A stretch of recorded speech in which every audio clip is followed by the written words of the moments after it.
Bonjour à tous et à toutes, bienvenue dans Les Déconspirateurs, l'émission Générique. Comme vous le savez, chaque semaine avec Rudi Reichstadt, fondateur et rédacteur en chef de Conspiracy Watch, et Tristan Mendès France, maître de conférence à la Sorbonne, observateur du numérique et chroniqueur à France Inter, nous analysons l'actualité du complotisme et ses implications sur notre démocratie. Bonjour Rudi. Bonjour. Bonjour Tristan. Salut. Dans cette émission donc, qui vient compléter le travail que font Tristan et Rudi à Conspiracy Watch, mais aussi dans Complorama sur France Info ou Antidote sur France Inter, l'idée est de donner toujours plus les clés à des publics différents pour s'armer dans la lutte contre le complotisme. Cette semaine, nous accueillons Sylvain Delouvet. Bonjour Sylvain. Bonjour à tous. Tu es maître de conférence en psychologie sociale à l'université de Rennes. Tu es spécialisé dans l'observation des croyances collectives et des représentations sociales. Tu viens de publier avec Sébastien Dieguez une somme magistrale qui est intitulée « Le complotisme, cognition, culture et société ». Dans ce livre, tu reviens sur l'histoire du complotisme, mais aussi sur sa psychologie et aussi sur son caractère fictionnel. Donc nous parlerons en détail de ce livre dans la deuxième partie de l'émission, mais n'hésite pas évidemment à intervenir sur les différents sujets d'actualité que nous allons aborder avec Rudi et Tristan aujourd'hui. Sans transition, premier sujet d'actualité et non des moindres, nous en parlions lors de nos deux dernières émissions, le retour en force des antivax, des antipasses, qui est concomitant avec le 5e pic épidémique. Alors le complotiste de la semaine sur le sujet, c'est Florian Philippot.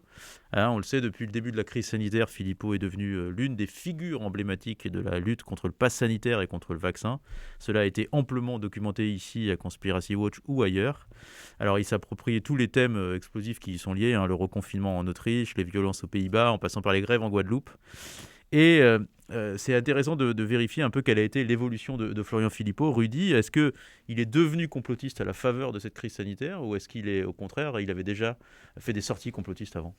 Ce qui est certain, c'est que Philippot, il capitalise sur cette crise sanitaire, que très clairement, il en fait son miel, quoi. Ça lui permet d'exister politiquement, de maintenir la tête hors de l'eau et tout simplement d'exister, d'être incontournable dans le paysage politique français, alors même que c'est pas quelqu'un dont de toute évidence qui va pouvoir être un candidat crédible pour 2022 ou emmener un grand mouvement de masse derrière lui. En revanche, il a clairement pris le tournant de la critique des restrictions sanitaires, de la critique de la vaccination, la critique du pass sanitaire en particulier. Il a réuni avec d'autres, mais notamment lui et son parti, des dizaines de milliers de personnes dès l'été dernier, en fait, dès le mois de juillet 2021, contre le pass sanitaire. Et cette semaine, il a été à l'origine d'un tweet suite à la contamination de Jean Castex, où il affirme que Jean Castex a été contaminé par sa fille. C'est ce qui a été dit par le gouvernement, mais lui dit qu'en fait, c'est une opération destinée à étendre la vaccination en moins de 12 ans, c'est ça ? C'est ça, exactement. Ouais. Que tout ça s'inscrit dans un plan qui aurait un but réel, un but caché, reprenant en cela en fait, un imaginaire rhétorique classiquement conspirationniste. C'est ce que montre très très bien dans Le Monde un article assez détaillé sur le sujet qui montre d'ailleurs, qui fait une étude des tweets de Philippot vraiment au long cours et qui montre vraiment en quoi il s'inscrit dans une approche à la fois populiste et une rhétorique conspirationniste. Donc je renvoie ceux qui nous écoutent à ce papier qui a été publié dans Le Monde le 27 novembre dernier. Et puis, il faut dire une chose assez savoureuse quand même, il a relayé, Florian Philippot, une fausse vidéo expliquant où en fait on avait le porte-parole du gouvernement, Gabriel Attal, qui disait que le vote électronique allait être généralisé pour l'élection présidentielle de 2022. C'est une fausse vidéo, c'est un montage, et Philippot l'a relayé en expliquant d'ailleurs que le gouvernement donc, s'apprêtait à mettre en place ce vote. Pourquoi ? Eh bien pour frauder lors des prochaines élections. Il a parlé de tricherie en marche, d'ailleurs. Donc on reboucle là avec le mythe qui a accompagné la campagne présidentielle américaine, c'est-à-dire le mythe du vol de l'élection par des combines, par les démocrates, etc. Ouais, ça c'est un grand classique, hein. On a l'impression que vraiment toutes les extrêmes droites appliquent ce petit cocktail dans chaque pays. On a ça aussi en Suisse, hein. Il y a eu une votation récente là, sur l'extension, je crois, Sur le pass sanitaire. sur le pass sanitaire. Et donc on a les usual suspects du complotisme suisse qui hurlent et qui crient encore une fois au complot, hein, au Stop the Steal. On a l'impression qu'ils cherchent tous vraiment à capitaliser sur, encore une fois, quelque chose qui est assez significatif, c'est bien la fabrique de la démocratie, hein. Donc s'attaquer à ce qui est le plus fondamental, c'est ce qu'a fait Trump évidemment avec l'élection de Biden. Et on a l'impression que donc ils appliquent tous le même schème, hein, le même délire complotiste. Encore une fois sur toutes les élections. Je pense qu'on aura ça aussi pour la présidentielle chez nous aussi, hein. Pardon, oui. Non, oui, juste, je voulais juste ajouter, je suis tout à fait d'accord avec vos analyses, que Philippot, pour moi, illustre parfaitement le caractère opportuniste du complotisme. On voit qu'il est passé d'une posture pro-masque au début de la pandémie à aujourd'hui une position anti-vax complète. Ouais. C'est de l'opportunisme alors, qui est plutôt largement utilisé chez les mouvements populistes en politique, mais qui aussi se retrouve chez monsieur, madame, tout le monde, qui vont adhérer à ces thèses complotistes parce qu'à un moment donné, ça va dans le sens de leur propre identité ou de leurs propres intérêts. Oui, et puis il y a une sorte, ce qui est aussi fascinant avec ça, c'est que il faut jamais suivre un complotiste sur le long terme. Hein, parce que la cohérence qu'il peut avoir, on a vraiment l'impression qu'il y a une sorte de mémoire poisson, une mémoire tampon de quelques jours. Civilisation du poisson rouge. Ouais, sur quelques sujets. Et évidemment, si on prend sur la durée, il n'y a plus aucune cohérence. C'est vraiment l'opportunité du maintenant, hein, du moment, hein, qui fait qu'on adapte son discours sur l'actualité du moment. Tu es d'accord avec ça? Alors je rajouterais juste un petit point, parce que je pense qu'il y a une cohérence quand même sur la vie d'un complotiste, c'est l'existence du complot. Ouais. C'est-à-dire que derrière, les incohérences peuvent être grandissantes, on peut tout à fait être pour quelque chose et contre le lendemain, à partir du moment où ça sert l'intérêt général, en tout cas l'intérêt général supposé, qui est celle de l'existence d'un complot. Alors un complot mondial, un complot généralisé, tout ce qu'on veut, mais c'est cet élément-là qui fait la cohérence. Alors d'ailleurs, Philippot parle dans un tweet récent aussi de pacte mondial de corruption, carrément, de corruption autour de la vaccination, etc. Comment tu expliques quand même, parce que je comprends l'idée de l'opportunisme, je te rejoins là-dessus, mais il y a, semble-t-il, aussi quelque chose d'idéologique. Lorsqu'on regarde les mouvements anti-vax et leur accompagnement politique en Europe, on s'aperçoit qu'en Autriche, c'est le FPE, l'extrême droite. En Allemagne, c'est la AfD, l'extrême droite populiste. En France, c'est beaucoup quand même le RN, mais surtout Philippot, les Patriotes, c'est Nicolas Dupont-Aignan, Asselineau, etc. C'est pas, a priori, des populistes de gauche ou des populistes... Même si, à gauche, on peut avoir des atermoiements par rapport à la vaccination, on n'a pas quelque chose d'aussi massif, me semble-t-il. Alors, je nuancerai un petit peu. Effectivement, en France, du côté des partis d'extrême gauche, de gauche extrême, on n'a pas cet engouement, ce caractère opportuniste du complotisme. Ça, c'est vrai. Par contre, chez les militants, chez les sympathisants, on va retrouver le même opportunisme. C'est-à-dire qu'on a, avec ces mouvements extrémistes, avec ces mouvements d'individus qui sont en dehors du système classique, une espèce de défiance vis-à-vis du système, le fait qu'ils sont toujours rejetés, qu'ils n'arrivent jamais au pouvoir, que ce sont les laissés pour compte, et que cette vision, en quelque sorte partagée, leur permet de s'appuyer sur du complotisme pour expliquer pourquoi ils ne gagnent jamais. C'est-à-dire que leurs idées, ils les considèrent toujours comme évidemment les meilleures, mais comme ils n'accèdent pas à ces responsabilités, ils y voient derrière une espèce de vaste complot. Il y a une série d'études qui montrent que d'un point de vue cognitif, excusez-moi, je suis psychologue social, alors je vais ramener ça non pas que à notre cerveau, mais en partie à notre cerveau et aux interactions sociales, que le complotisme existe plus aux extrêmes qu'au centre. Alors, je ne suis pas en train de dire que si on est d'extrême droite et d'extrême gauche, on est complotiste par rapport à un centriste qui ne le serait pas. Simplement, cette position à l'extrémité de l'échiquier politique va entraîner une motivation supplémentaire pour défendre des thèses complotistes, pour défendre l'idée selon laquelle son groupe est entravé dans l'accès au pouvoir. Et est-ce que ça peut justement amener on en parlait un peu la semaine dernière sur l'islamisme radical et l'extrême droite américaine qui se retrouvaient sur des théories du complot, est-ce que ça peut amener une matrice intellectuelle sur lesquelles les deux extrémités du schème politique vont se retrouver, selon vous ? Alors, je pense que là, on touche à quelque chose d'extrêmement complexe. On touche aussi à l'interaction entre ceux qui ont un agenda politique et qui vont utiliser le complotisme comme forme d'opportunisme, mais comme discours, comme rhétorique, comme objectif de leur politique. Et puis une partie de la population, des sympathisants, qui n'ont pas forcément cet agenda politique et qui vont baigner, qui vont se laisser bercer par une vision déformée du monde. Donc on a d'un côté ceux qui vont manipuler à dessein pour acquérir le pouvoir, et puis la grosse majorité qui ne va pas chercher à faire cette manipulation, mais qui va être pris dans cette manipulation. Il y a aussi un ressort qui est l'anti-élitisme.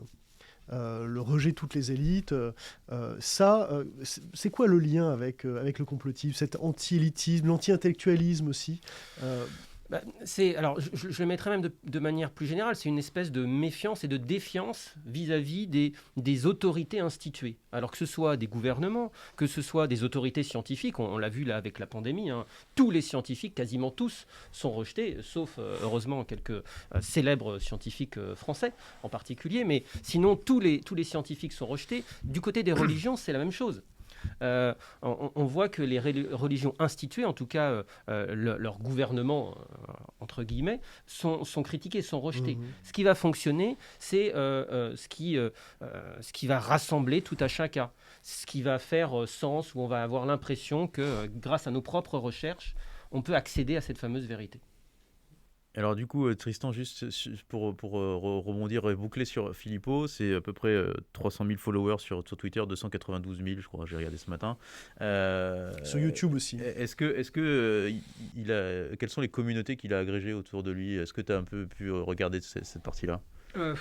C'est assez vaste, hein. C'est vraiment assez vaste. Sur les différentes chaînes Telegram que je peux suivre, que ça va des QAnon à des groupuscules, disons, survivalistes ou autres, bon, il y a souvent des références de choses que peuvent relayer Philippot. Mais ce que je note surtout, c'est que, disons, son activisme en ligne, il a quelque chose d'assez spectaculaire. C'est en termes d'engagement, notamment sur Facebook, hein, sur tous les candidats qu'on peut avoir, dans le top 3 hein, de ceux qui génèrent le plus d'engagement, on a Philippot. On a d'abord Dupont-Aignan et Philippot est pas loin derrière. Et loin en bas, on a Macron. Hein, et Zemmour aussi, évidemment, qui est très haut placé aussi. Donc il a clairement une base de ce qu'on appelle de soldats digitaux, ou de gens suffisamment engagés pour partager un maximum de contenu. Ça ne se traduira pas forcément dans le réel. Encore une fois, il reste un personnage de seconde zone, mais c'est une réalité que l'effervescence dont il bénéficie en ligne est le fait d'une communauté, disons, assez radicale, qui se sent suffisamment en urgence par rapport au sujet qu'il évoque pour se sentir obligé de matin, midi et soir partager, relayer, commenter. Et ça lui donne donc, il est vraiment au sommet de ceux qui propulsent le plus, qui créent le plus d'engagement sur Facebook. Alors c'est un sujet connexe mais qui est lié. L'apparition du variant Omicron a donné lieu à une nouvelle épidémie de complotisme. Christine Boutin a été dans un tweet jusqu'à se demander si la sonorité de ce variant avec le nom d'Emmanuel Macron était, je cite, une blague ou un mot proche du patronyme de notre président pour que ce mot soit sériné plusieurs fois par jour à nos oreilles. Rassurez-moi, j'ai mal compris. Alors Tristan, qu'est-ce que cela t'inspire? Je sais que tu t'es penché justement sur un peu les différentes théories complotistes autour de ce variant Omicron. Bah d'abord, c'est pour revenir sur Boutin, c'est magique. Hein. Son tweet est absolument incroyable. C'est pas le premier. Hein. C'est pas le premier, elle est assez déroutante. Ancienne ministre, hein, quand même. Bon, je veux dire, c'est quand même assez pas rien. Et en fait, elle est le symptôme de ce qu'on a pu voir au niveau planétaire dès l'apparition de ce variant Omicron. Omicron. Il y a du débat sur comment on le prononce, donc je fais attention, mais a priori c'est Omicron. Et ce que je trouve assez fascinant, c'est que à chacun son Omicron. Je parle pour les communautés complotistes. Je me suis amusé un peu à rechercher des occurrences, disons, des narratifs complotistes autour, et j'en ai trouvé franchement un peu partout autour de la planète. D'abord en commençant par l'Afrique du Sud, où c'est là il est peut-être apparu, en tout cas c'est là où on l'a identifié.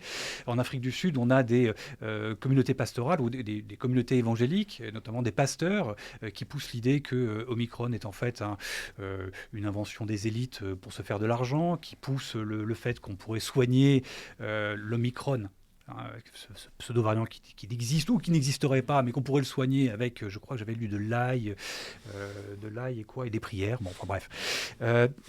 Et puis, si on part aux États-Unis, il y a l'ancien docteur de Trump, qui est un élu républicain du Texas, qui lui a fait grand bruit aux États-Unis il y a quelques heures, c'était hier à peine, parce qu'il a commencé à expliquer que l'arrivée de ce Omicron était opportun pour les démocrates et que les démocrates étaient peut-être vaguement derrière ce brouhaha autour de ce pseudo-variant pour simplement essayer d'impacter les élections du midterms aux États-Unis.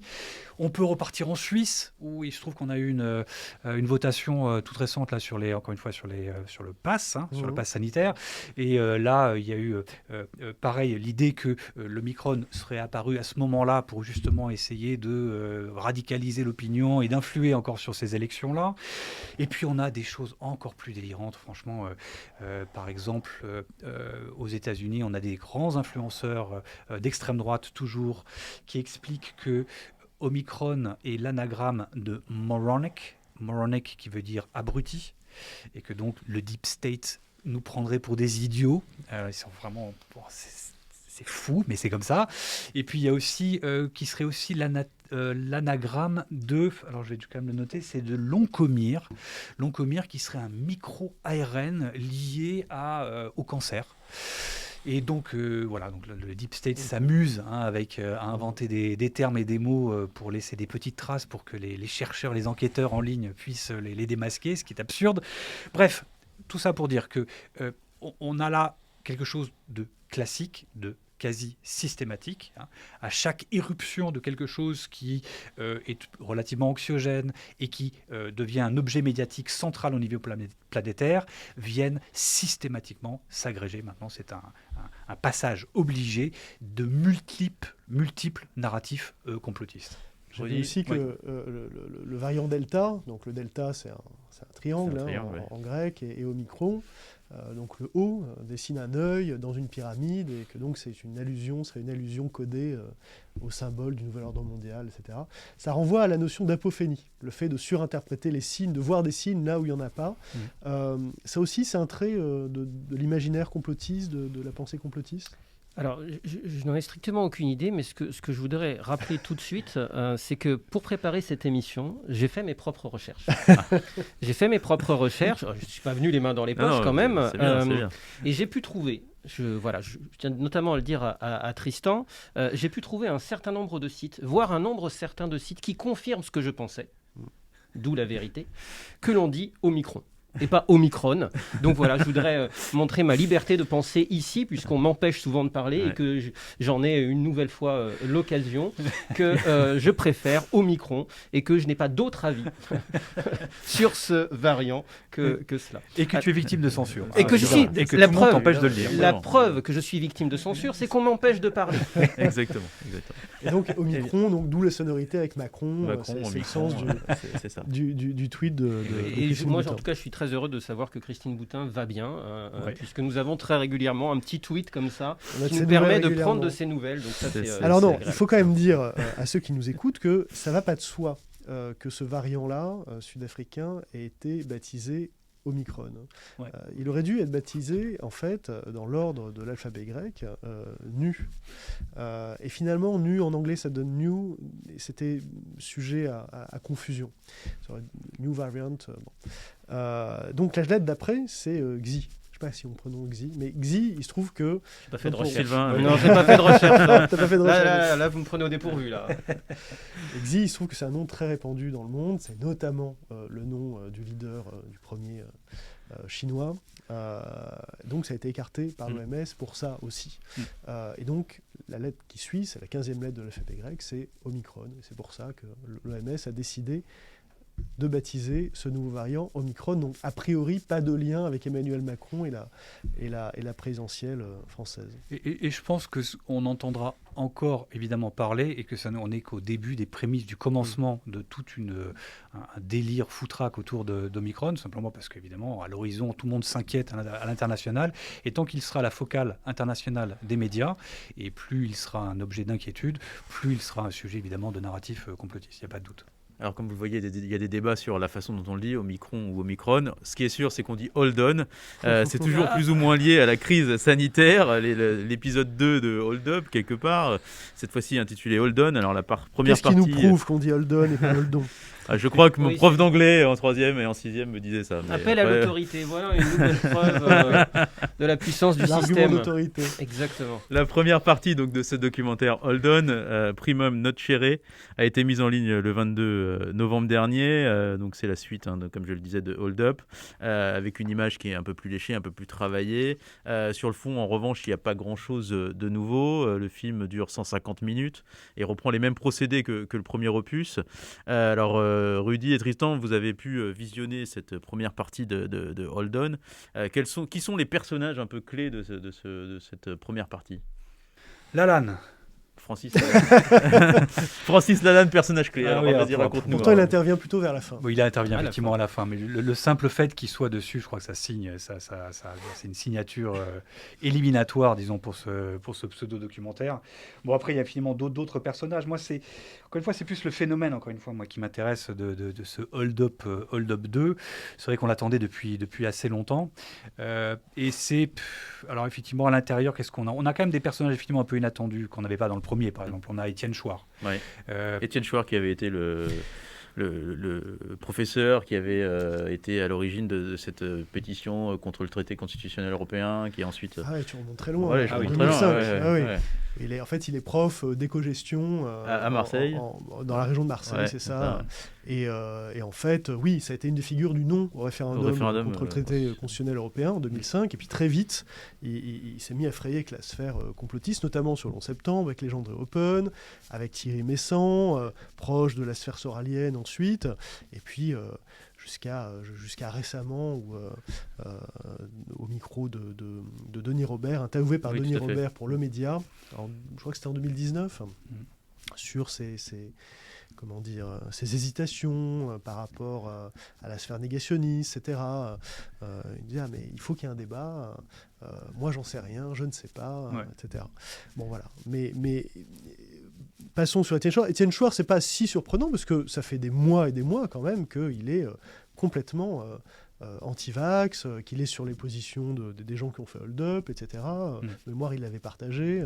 Donc, c'est pas très étonnant, quoi. Oui, mais il garde un peu dans l'esprit de pas mal d'internautes encore, une sorte d'aura, de pseudo-respectabilité. En fait, c'est surtout celui qui a porté la question du RIC, le référendum d'initiative citoyenne, avec les Gilets jaunes. C'est une des revendications de certains groupes Gilets jaunes qui est apparu fin 2018 très rapidement. Donc c'est vraiment, il est considéré comme celui qui a porté le plus fort cette chose-là.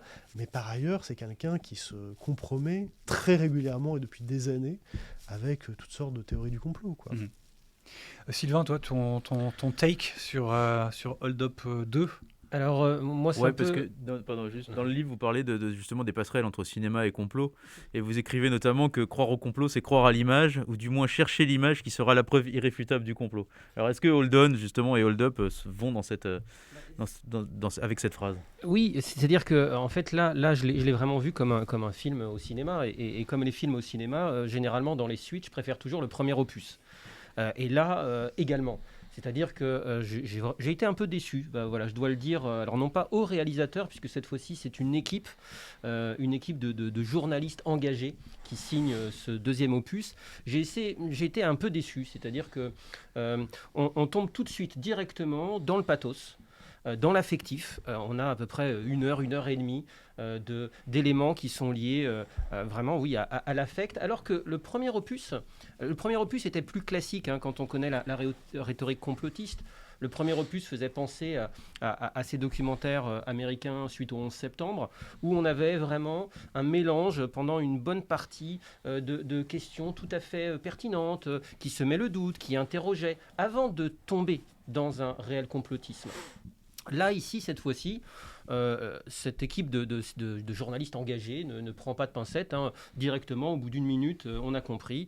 Le film est complotiste, il se veut comme tel, et il ne va prendre que ces arguments-là.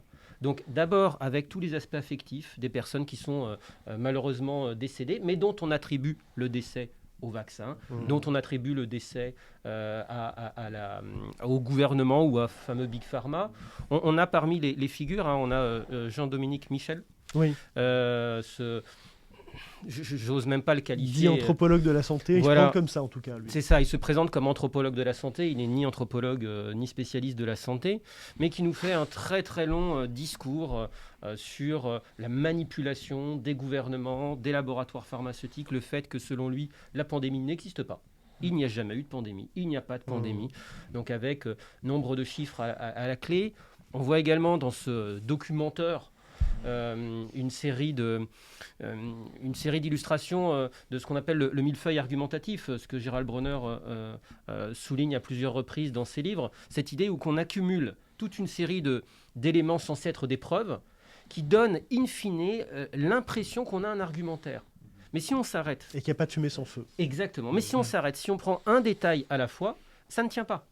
Sauf qu'on ne laisse pas le temps au spectateur de réfléchir. Encore moins, encore une fois, dans cet opus qui est lié à l'affectif. Et puis, voilà, 2h30 pour le premier volet de la seconde partie. Donc, on va se perdre un peu comme Star Wars après. Peut-être qu'il y aura un pré... Ça, c'est quand même la grande faiblesse quand même du propos. C'est-à-dire qu'on pourrait dire que s'ils avaient les preuves de ce qu'ils avancent, ils n'auraient pas besoin de 2h30, de tous ces experts, de cette accumulation de pseudo-preuves. Ils n'auraient pas besoin. Ils le prouveraient par une enquête. Oui, dans cet ordre-là, il y a eu un petit, alors peut-être que vous vouliez en parler, mais un petit débat sur la question de la diffusion de Hold On. Puisqu'il souhaitait le faire financer, le faire payer, et disons que Hold On a fuité sur les réseaux, qu'un certain nombre ont eu accès à cela, et l'équipe de réalisateurs, de producteurs se sont fendus de communiqués fustigeant cette diffusion, c'est le mal absolu, c'est de la piraterie totale. Alors, c'est toujours intéressant de voir le deux poids, deux mesures.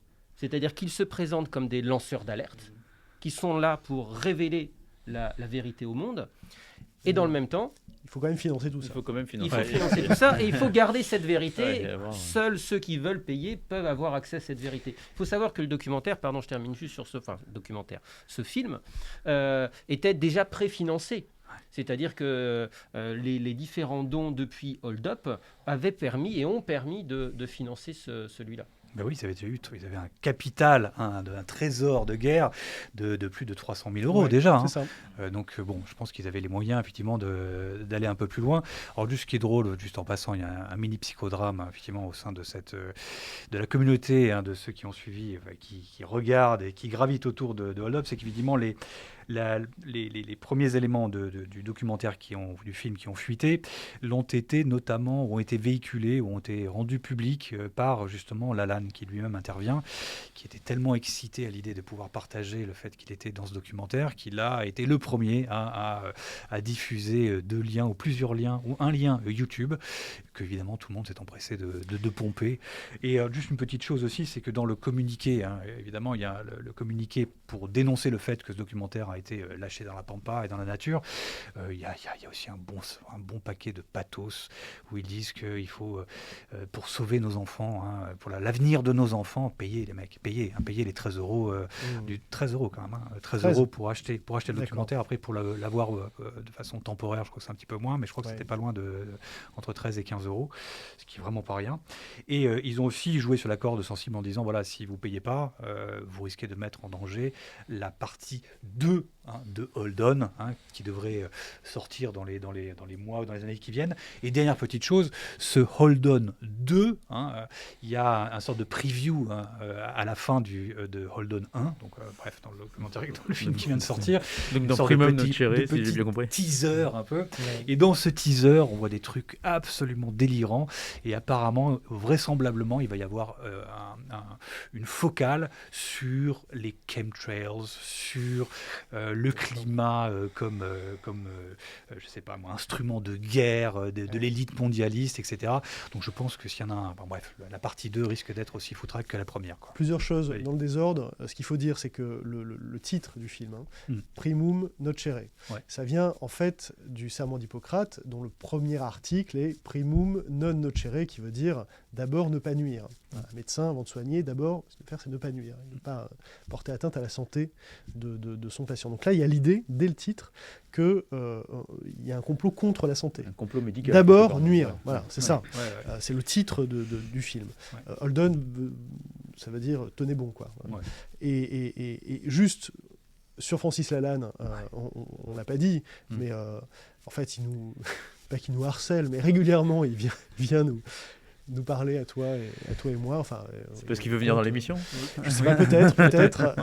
En tout cas, ce qu'il faut dire, c'est qu'il a une trajectoire très inquiétante. C'est plus le chanteur au Santiago qu'on a connu dans notre enfance. C'est plus le sympathique gilet jaune ou celui qui chantait l'hymne de l'équipe de France. Il s'est transformé en quelqu'un d'assez inquiétant qui relaye sur les réseaux sociaux des choses très inquiétantes et pour tout dire antisémites.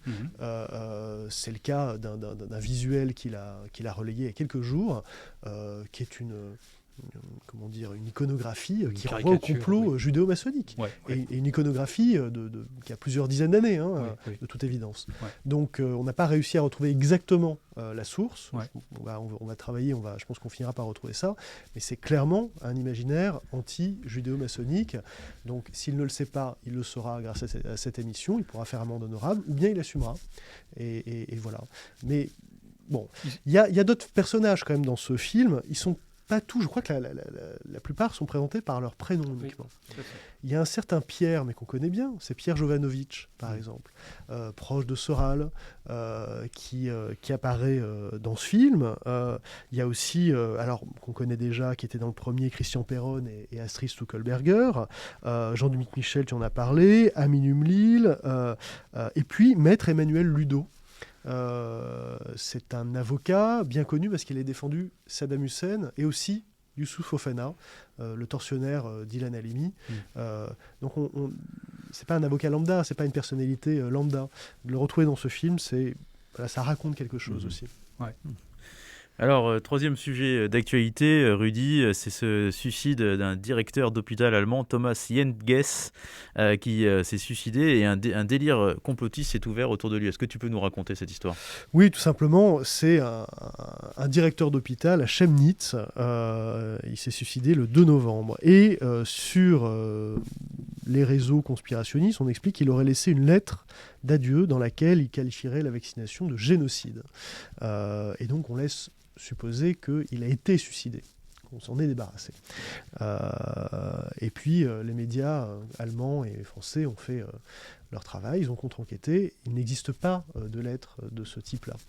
Il n'a pas laissé de lettre. D'ailleurs, lui-même était plutôt pro-vaccination. Et les complotistes en face ont dégainé une vidéo dans laquelle il dirait tout le mal qu'il pense de la vaccination. Sauf que la vidéo en question concerne une autre personne, c'est pas lui en fait qui parle sur la vidéo. Donc voilà où on en est. Et cette vidéo, elle a été de manière là aussi significative relayée par Jacqueline Moreau. Je ne sais pas si vous vous rappelez qui est rappelle-nous un peu qui est Jacqueline Moreau. Jacqueline Moreau, c'est une personne qui a émergé à la faveur du mouvement des Gilets jaunes, qui auparavant s'était déjà distingué par des contenus sur les chemtrails, par exemple, vieille théorie du complot aussi dont on parlait récemment dans Complorama, et puis qu'on a vu Jacqueline Moreau, alors qui est candidate à la présidentielle 2022, il faut le savoir. Oui. Sera-t-elle invitée au JT de TF1 un soir, peut-être ? Je sais pas. En tout cas, Kim Glo aussi, tu le sais. Elle est beaucoup de candidats pour 2022. Et on l'a vu notamment dans les manifestations anti-pass sanitaire, aux côtés de Nicolas Dupont-Aignan, Florian Philippot, Martine Voneur, Francis Lalanne également, Maître Fabrice Divisio. Donc c'est quelqu'un qui est directement impliquée dans tout cela. Et là, elle relaie cette fausse nouvelle en disant que, évidemment, sans même compter tous ceux qu'on nous cache, tous les gens qu'on suiciderait et qu'on nous cacherait. Donc voilà. Juste une chose un peu là-dessus, c'est que je trouve ça vraiment assez fascinant. On observe tout ça depuis des mois et des mois, mais ce qui est assez dingue, c'est que dès qu'une de ce genre de vidéos commence à avoir une certaine traction dans une communauté complotiste, quelle qu'elle soit, très vite, on la voit contaminer d'autres, je les vois circuler sur d'autres chaînes Telegram, d'autres communautés. Il y a vraiment une sorte de marché commun des référents de la désinfo qui ont une capacité virale. C'est-à-dire que si ça marche dans une communauté, très vite, les autres vont s'en emparer, tel quel, pour profiter, encore une fois, de l'attraction virale du truc. Et donc, on passe de communauté en communauté, avec une sorte d'évolution presque darwinienne, ou une sorte de sélection naturelle du best-of, du pire, qui incube dans chacun de ces petites communautés. Si ça prend bien, ça contamine les autres, et après, ça crée une véritable traction. Ce qui fait qu'on a vraiment des passerelles entre communautés, encore une fois, je me répète un peu, mais je trouve ça assez fascinant, encore une fois, de voir que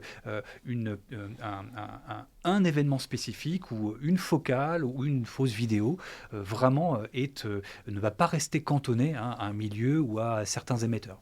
Il y a vraiment une vraie traction multiplateforme, quelque part. Sylvain, dans votre livre, il y a tout un développement justement sur les nœuds, les super nœuds, les communautés en ligne. Est-ce que vous pouvez nous expliquer un peu cette logique et est-ce que ça correspond à ce que disait Tristan et Rudy ? Oui, je suis tout à fait d'accord avec vos deux interventions et pour moi, ça illustre parfaitement le caractère hétérogène de la population complotiste. C'est-à-dire que, vous le savez bien, on est souvent interrogé sur le profil type du complotiste. Ouais. À quoi le complotiste ressemble ? Mais à rien, ou plutôt à tout. Le complotiste, il ressemble à des gens qui sont dans cette pièce, il ressemble à ceux que j'ai croisés tout à l'heure en venant dans le métro. Et cette hétérogénéité fait, comme tu le mentionnes, explique, comme tu le mentionnes, que des vidéos sont reprises, sont diffusées. Alors, avec des intérêts différents, c'est-à-dire que l'antivax, qui est plutôt de tendance écolo, sur un rapport à la santé, à la nature, va se saisir d'une partie du discours pour aller dans son sens.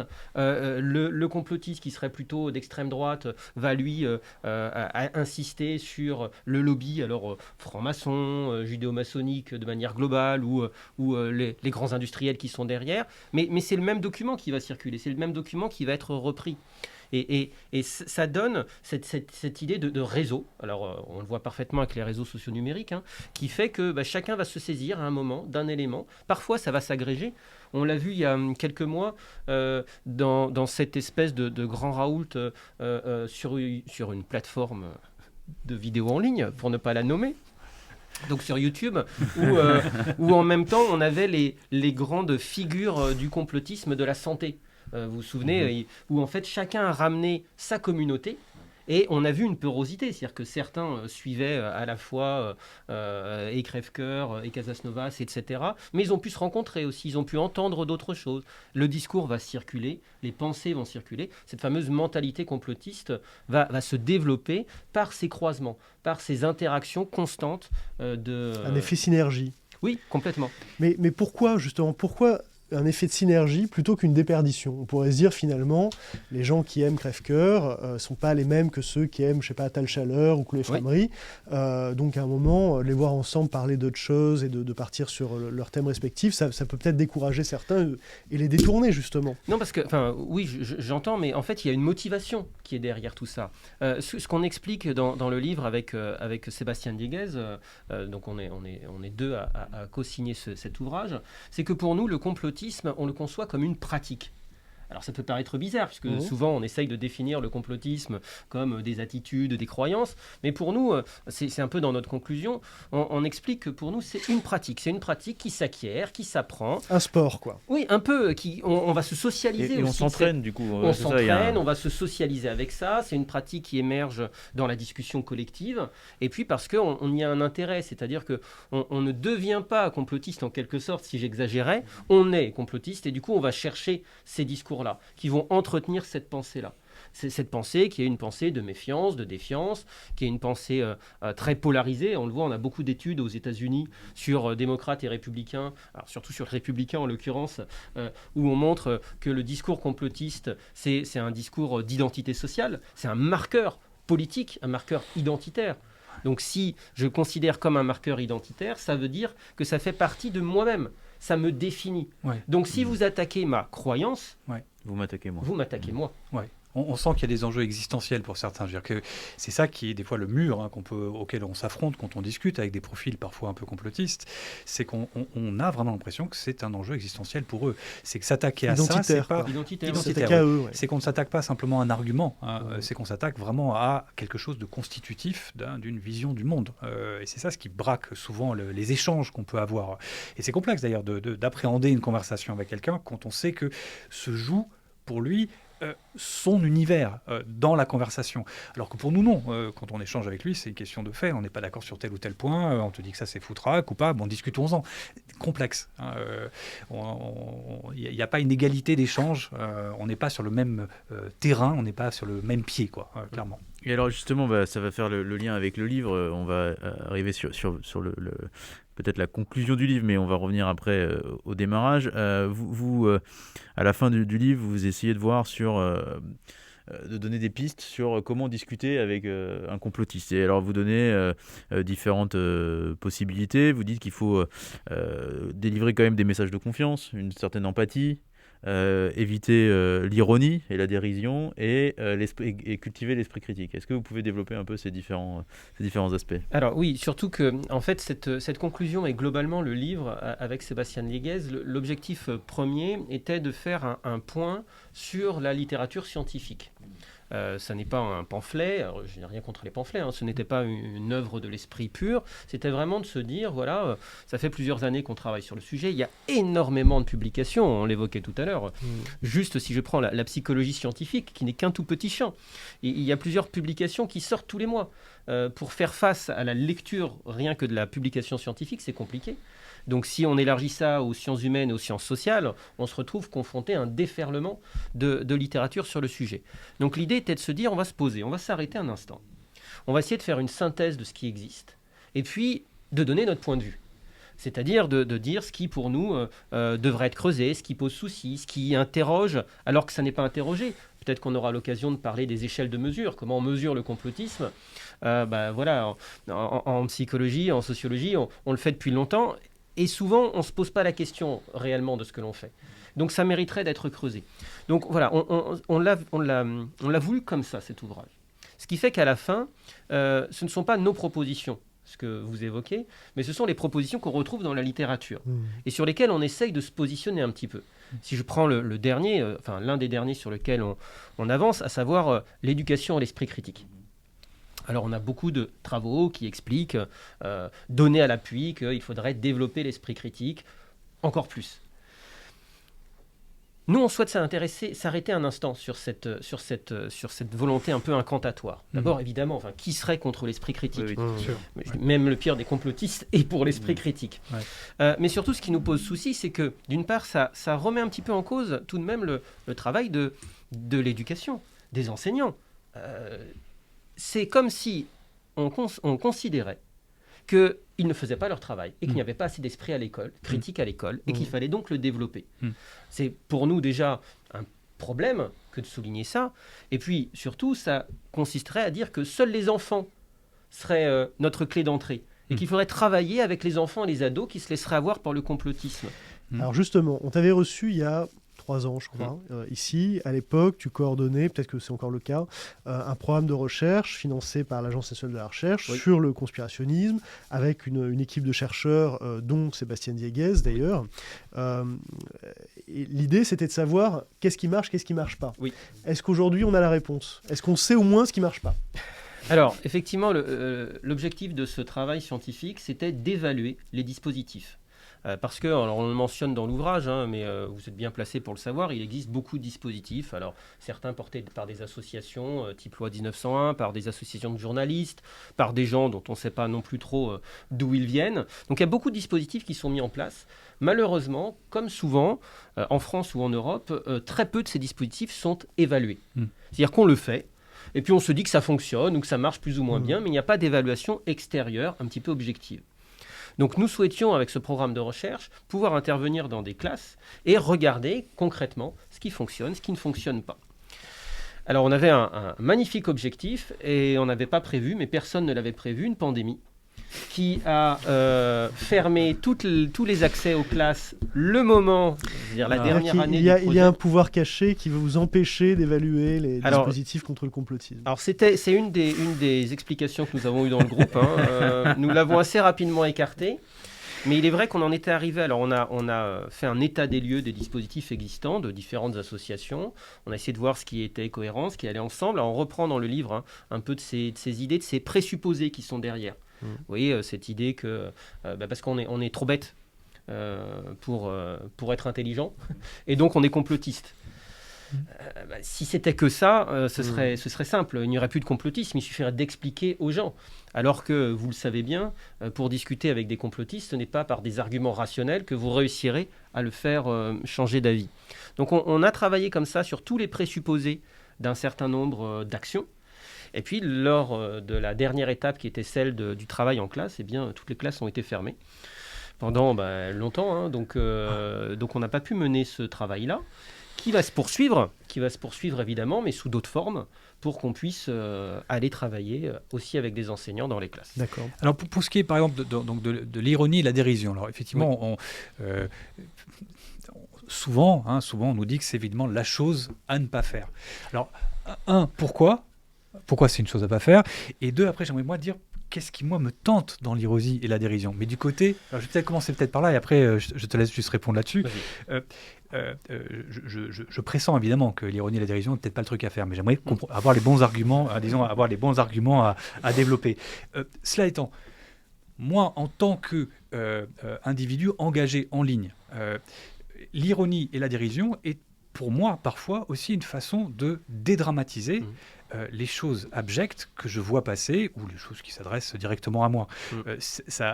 Sans ça, il y a des choses que je prendrais de plein fouet et que j'aurais probablement du mal à digérer. Donc c'est peut-être le problème de psychologie, là on rentre un peu dans la psychologie. Mais donc, simplement, pour essayer de défendre un peu cet aspect-là, je trouve que l'ironie et la dérision est peut-être pas efficace pour la personne que je cible, mais en tout cas pour moi, elle est parfois nécessaire pour vivre dans et de trimballer dans ce type d'environnement. Oui. Oui, alors pourquoi ne pas le faire? Alors déjà, je ne vais pas dire qu'il ne faut pas le faire. Et je ne vais pas non plus dire qu'il faut le faire. On a vu avec... Voilà une réponse bien prudente. Il paraît que je suis enregistré, donc je préfère faire attention à mes propos. Plus sérieusement, on l'a vu avec cette pandémie, le grand public a découvert avec cette pandémie quelque chose qui, pour la communauté scientifique universitaire, est tout à fait classique, à savoir l'idée que la science progresse lentement, qu'il y a des études qui ont besoin d'être répliquées, c'est-à-dire reproduites, pour vérifier que le résultat est stable, que la méthodologie tient. Parfois, certaines études sont rétractées, on l'a vu, et rétracter une étude pour des problèmes méthodologiques ou d'analyse des résultats, ça ne doit pas être un argument de critique de la science. Au contraire, c'est très bien. C'est comme ça que la science progresse, par le travail des pairs, de l'analyse. Et donc, nous avons voulu, en particulier dans ce livre, essayer de montrer que parfois, un résultat, une étude est mis en avant comme un fait établi. Alors, il y a effectivement un papier, 2 ou 3 papiers, qui traitent de l'ironie et qui expliquent que, mon Dieu, c'est très mauvais. Il ne faut surtout pas faire d'ironie. Pourquoi ? Parce que ça va renforcer la croyance chez l'individu qui se sent attaqué. C'est-à-dire que vous le méprisez, vous ne l'écoutez pas, et donc il va renforcer sa croyance. Oui, mais au fond, ça dépend à qui on s'adresse. Et si on s'adresse à un complotiste déjà un peu radicalisé, ça peut être une démarche accélérationniste. On peut dire, on va le pousser jusqu'au bout. Alors bon, je dirais peut-être pas jusque-là. Et au bout, peut-être qu'il reviendra. Je n'irais peut-être pas jusque-là. Le manifeste accélérationniste par Rudy, quoi. Il faut déposer un brevet ou faire des études sur la question. Donc je n'irais peut-être pas jusque-là, mais en tout cas, ce que je voudrais souligner, moi, c'est que les études que l'on mène dans nos laboratoires respectifs sont souvent limitées à un cadre et à un contexte. Alors ça n'en fait pas moins un intérêt, mais il doit être répliqué, il doit être revu. Si je prends l'exemple de l'ironie, donc on mentionne dans ce livre cet élément en expliquant que pour certains auteurs, pas pour nous, pour certains auteurs, il ne faut surtout pas utiliser l'ironie. En réalité, ce caractère généraliste nous pose souci. Parce que dans certains cas, tu l'évoquais, ça pourrait être utilisé soit parce que le complotiste que nous avons en face de nous, c'est une espèce de complotiste du dimanche qui s'amuse avec un petit complot comme ça et finalement se moquer de lui ne va pas faire changer la face du monde. Par contre, l'antivax convaincu, je ne suis pas certain que le dénigré sera très efficace. Après, il y a aussi la question de savoir à qui sert cette ironie. Ouais. À celui qui s'exprime, Ouais. comme toi, à celui qui le reçoit. Donc vous voyez que sur une question qui en apparence peut être simple, et parfois effectivement nous avons des journalistes ou des pouvoirs publics qui nous disent « bon, qu'est-ce que je fais ?» Qu'est-ce qu'on fait? Voilà. Mm. C'est un ou c'est deux, c'est noir ou c'est blanc. Mmh. C'est plus compliqué que cela. Mmh. Et donc, c'est pour ça que nous évoquons une série d'éléments en expliquant que des questions se posent. Par exemple, l'ironie. Pendant très longtemps, on a considéré que l'ironie pouvait amener ce qu'on appelle un effet boomerang. Donc, l'effet boomerang serait l'idée selon laquelle il y aura un renforcement des croyances lorsqu'on cherche à débunker la croyance, à la démystifier. Pourquoi ? Parce que certains individus n'étaient pas au courant de cette croyance. Donc déjà, ça va la créer chez eux. Et puis d'autres vont trouver que quand même, on passe beaucoup de temps à essayer de dire que c'est faux. Donc ça veut dire que c'est vrai. Donc ça veut dire que c'est vrai. Alors cet effet boomerang qui semblait vraiment établi dans la littérature, depuis quelques années, on a notamment un papier de 2020 qui commence à le critiquer et à se dire, mais attention, ne serait-ce pas la situation expérimentale dans laquelle nous mettons nos participants qui entraînerait cet effet boomerang ? Autrement dit, ce ne serait pas un effet extérieur qui vaudrait pour toutes et tous, mais qui vaudrait pour nos études. C'est-à-dire que la situation expérimentale dans laquelle sont insérés nos participants renforce leurs croyances. Pourquoi ? Pourquoi ? Justement, c'est que là, on n'a pas trop de réponses sur le pourquoi. Non, mais quel serait le biais de la situation expérimentale par rapport à ce qui se passe dans la vie réelle, en ligne, etc. D'abord parce qu'une situation expérimentale est cadrée. Ouais. On va essayer de travailler sur certains facteurs pour vérifier que ces facteurs ont une influence. Ouais. Pour aller vite, la psychologie expérimentale, globalement, a repris sa méthodologie de l'agronomie de la fin du 19e siècle. Vous voyez, pour savoir comment une plante, qu'est-ce qui est le mieux pour qu'une plante pousse, on va la mettre dans la même condition, on va prendre deux plantes dans la même condition, et pour l'une, on va mettre du soleil, et de l'autre, on ne mettra pas de soleil. Si une plante pousse mieux que l'autre, toutes choses étant égales par ailleurs, on considérera que le soleil en est la cause principale. En psychologie expérimentale, on va faire la même chose. Sauf qu'on fait la même chose avec des êtres humains. On prend deux échantillons, deux groupes, qu'on place dans ce qu'on appelle des conditions expérimentales différentes. Dans l'une, on va aller confronter à un message complotiste. Dans une où on peut, je ne sais pas, c'est la célèbre étude de Butler, Koopman et Zimbardo, qui montre à un groupe le film JFK d'Oliver Stone. À l'autre groupe, il montre un autre film. Et puis ensuite, à l'issue de ce film, il mesure le degré de complotisme des participants. Ce qu'il note, c'est que ceux qui ont vu JFK d'Oliver Stone ont un degré de complotisme plus élevé que ceux qui ont vu un autre film. Alors l'effet est assez temporaire, ça ne dure pas dans le temps, mais en tout cas, on voit que l'induction, l'activation d'un discours complotiste entraîne une vision un peu complotiste du monde. Alors si on sait qu'en plus, on est aujourd'hui baigné dans des œuvres de fiction qui s'appuient sur le complotisme, on peut se dire que cet effet temporaire est sans cesse réactivé. Et c'est notamment une des raisons qui fait que nous ouvrons l'ouvrage sur la fiction. Sur la fiction, c'est ça. On a tout un très long chapitre sur le rôle de la fiction en littérature, dans le cinéma, dans les séries télé. Séries télé, on pense évidemment à X-Files. Quand on est un petit peu ancien, on pense à X-Files. Mais c'était pour nous extrêmement important de montrer que le complotisme s'enracine dans une manière de raconter le monde, d'inventer le monde, de discuter autour du monde. Et la littérature, le cinéma et la télé nous donnent ces clés, nous permettent de voir ces fameux lanceurs d'alerte contre l'État, nous permettent de penser, d'envisager les complots. Encore une fois, allumer une grande chaîne de streaming de Netflix en passant par Vidéo ou Disney+, ou que sais-je encore, vous allez tomber sur énormément de films ou de séries dont le ressort, la trame scénaristique est l'existence d'un complot. Et donc ça donne aussi à tout à chacun des arguments, des clés de lecture du monde. En disant oui, mais de toute façon, j'ai vu dans une série, et parfois même, vous le savez très bien, on entend parfois des complotistes qui disent que c'est encore pire que ce qu'on aurait pu voir dans une série. C'est-à-dire, même une série n'aurait pas pu l'imaginer. Vous savez, la réalité dépasse souvent la fiction, on le dit, mais le 11 septembre, le Covid, des choses qu'on n'aurait pas imaginées, quoi. Exactement. Et c'est pour cela qu'on souhaitait vraiment introduire le thème du complotisme à travers la fiction, et pas à travers des variables psychologiques, sociologiques, politiques, alors que l'on étudie ensuite, mais qui arrivent pour nous après. C'est une vraie manière de plonger dans le complotisme. Est-ce que tu dirais que les complotistes, parce que c'est une idée qu'on entend très souvent émise, moi je sais quoi en penser, mais est-ce que tu dirais que les complotistes sont plus allergiques aux mensonges, plus allergiques à l'injustice que la moyenne des gens? Alors déjà, quand je dis les complotistes, comme tu le sais, c'est une manière de parler un petit peu rapide, Oui.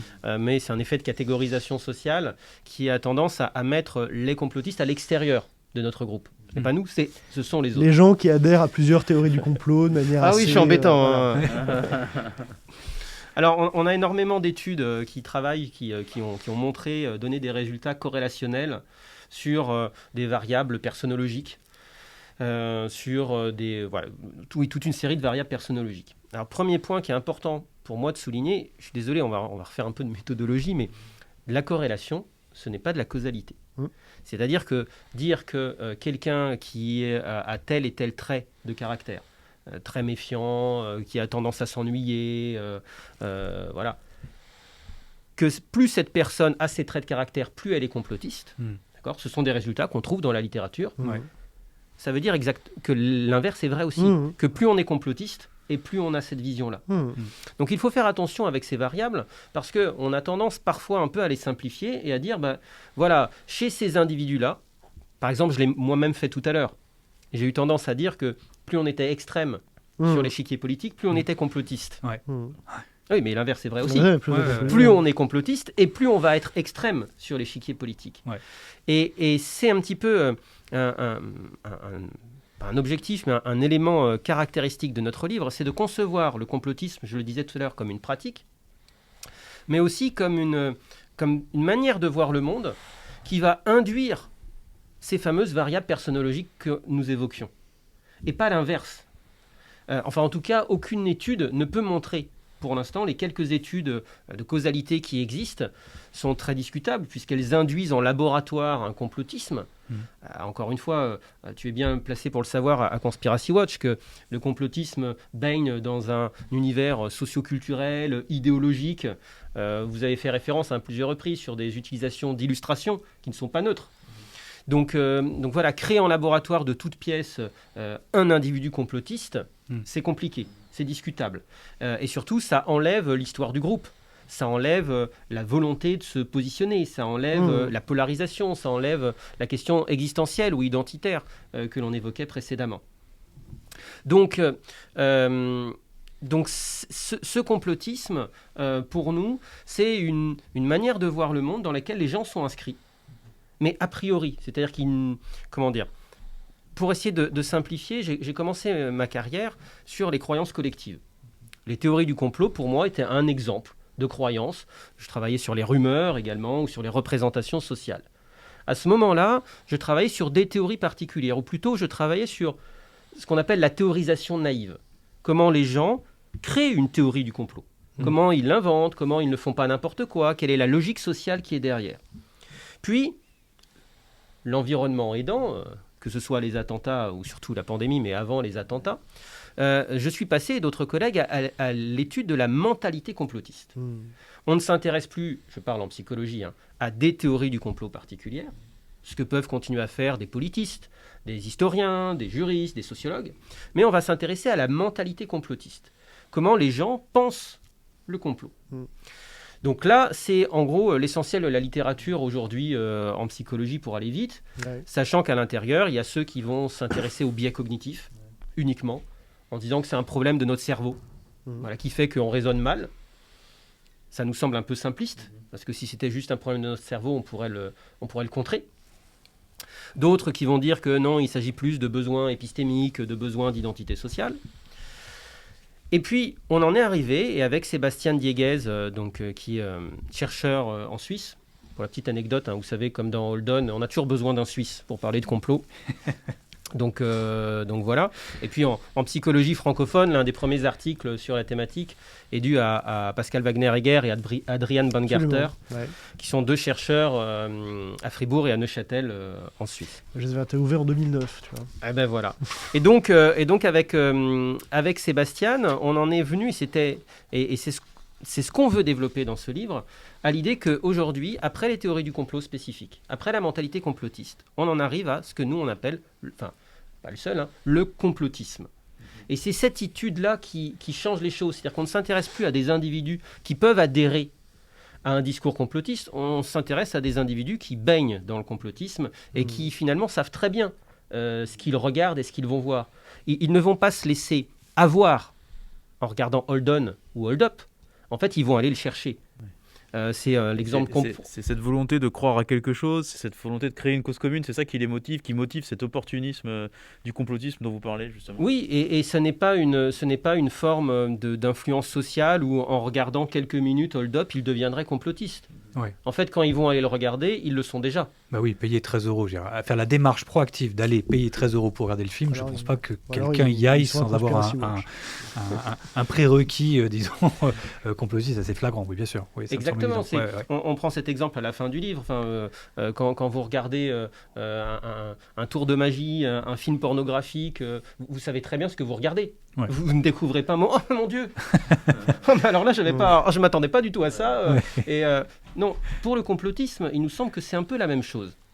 C'est-à-dire qu'on ne tombe pas par hasard sur ce type de vidéo. On ne tombe pas par hasard sur ce type de discours. Ouais. On a envie, a priori, d'y croire. On va le chercher. C'est pour ça qu'on parle d'une pratique. Ouais. On va le développer, on va l'entretenir. Et on va tout faire pour appuyer cet élément parce que ça fait partie de notre identité. Et est-ce que ça fonctionne comme une addiction, quelque part cette pratique? Est-ce que c'est comme une addiction qu'on pourrait avoir à la drogue, à l'alcool ou à d'autres choses? Oui, alors comme métaphore. Alors évidemment, avec les métaphores, il faut toujours se méfier.